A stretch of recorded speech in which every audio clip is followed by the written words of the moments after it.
turns out the only non-hormonal form of birth control is the copper IUD, and I don't.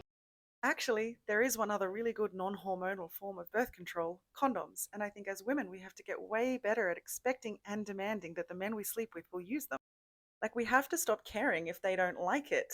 Straight women almost always don't get off in early or first time encounters with new partners. So, like, what do we care if their pleasure is slightly reduced by using a condom? I think we can all bear up under that burden together, you know?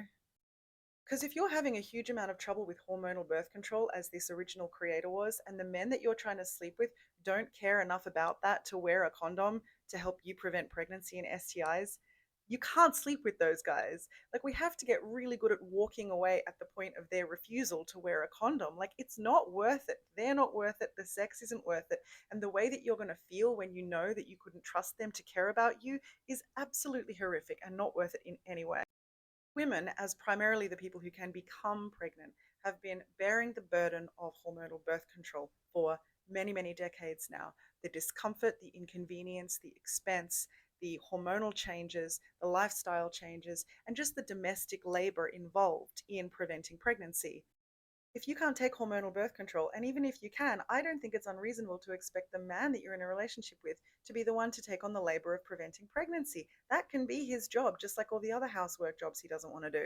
Like, we need to stop caring that the men that we're attracted to don't want to wear condoms and just demand that they do anyway. Because what does it say about them that they're willing to risk our health, our happiness, and our safety just for like a little bit of extra pleasure and to avoid some inconvenience? And if it's us ourselves who want to avoid the inconvenience, if we don't personally like condoms as women, fine, you get to go off and make that choice to use hormonal birth control. And I'm also not saying that you shouldn't use that type of birth control.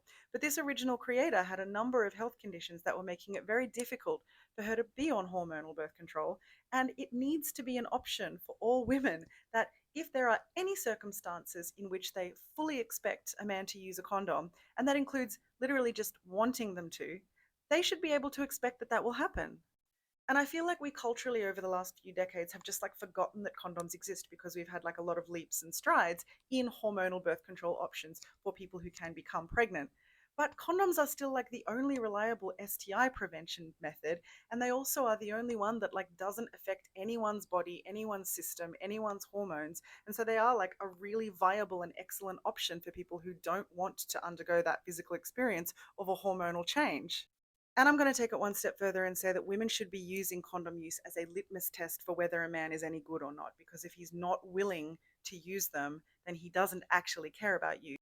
Also, I don't mean to be dismissive of that original creator's post. She was actually doing a really interesting exploration of the medical misogyny that she underwent when she was suspicious that she had endometriosis, how it took her ages to get treated for that, how she then found out she had POTS, and how like just medical misogyny has been this absolute like burden in her life. And this is something that we as women also have to contend with. So again, if we have to bear that burden, why can't men wear a little rubber for a couple of minutes?